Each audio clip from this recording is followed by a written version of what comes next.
All right, on to the big story that we are tracking this edition of India Global. A week after global ratings agency Fitch Ratings cautioned about the health of the Chinese economy, the world's second largest economy seems to be getting back on its feet. Early signs of revival are visible as China recorded 5.3% of growth for the first quarter of 2024.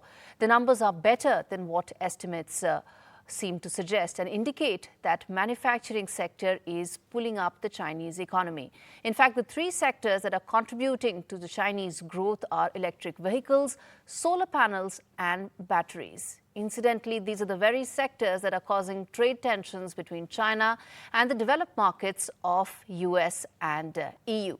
To decode this in greater detail, to understand what does this mean for the world economy and is this growth sustainable or is it a blip as far as the revival that everyone is talking about in the Chinese economy, we have Andrew K.P. Lung joining us to discuss this in greater detail. He's an international and independent China strategist based out of Hong Kong. Thanks much for speaking to us, sir. My first question to you is that the Chinese manufacturing is essentially doing all the heavy lifting right now. How soon do you see revival in consumer confidence, which continues to be a bit of a concern for analysts? Herein lies the conundrum, because on the one hand, China's manufacturing powerhouse is unparalleled, especially in the field of electric vehicles. It's dominating the world, and also associated supply and value chain. A lot of countries depend on China as the largest trading partner. But on the other hand, there are perceptions of overcapacity of flooding the European markets with China's much more affordable products, and then destroying a lot of local industries.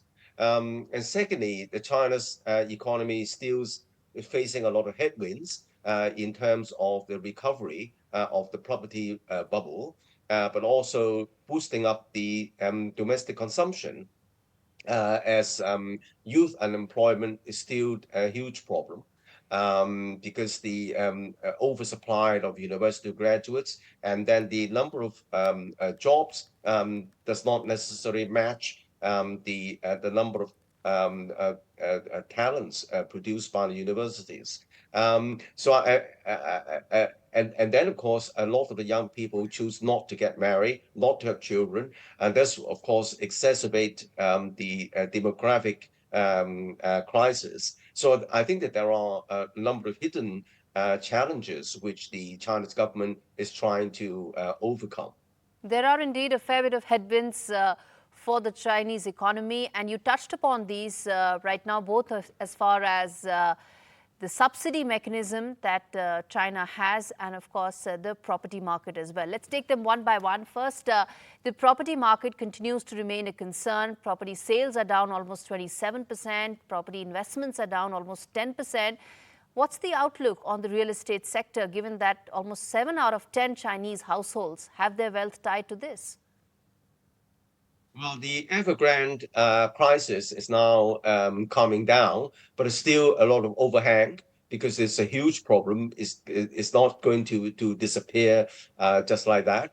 But on the other hand, it's been stabilizing in the sense that with very strong government regulation, the property lenders are told to concentrate on completion first. So for the first time, we're seeing property completions exceeding new starts, which is a healthy sign, reversing the previous vicious spiral of starting new homes before the old ones have been built.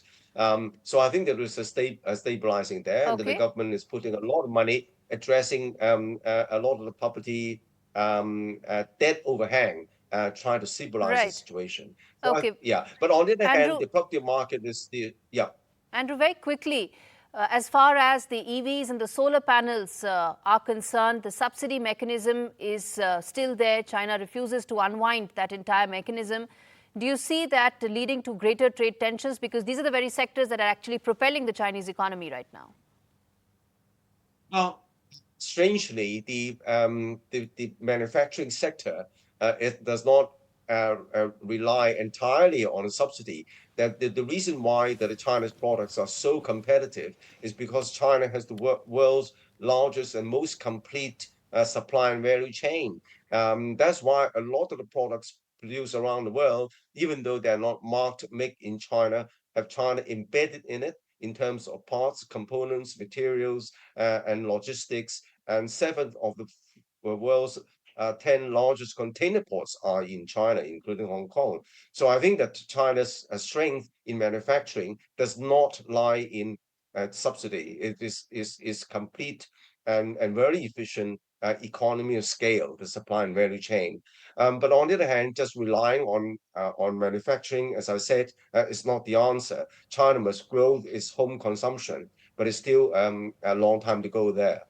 Right. Let's leave it there. Thanks much for speaking to us. What happens to the Chinese economy impacts the entire world economy given its size and scale. Thanks much for joining us, Andrew, on that.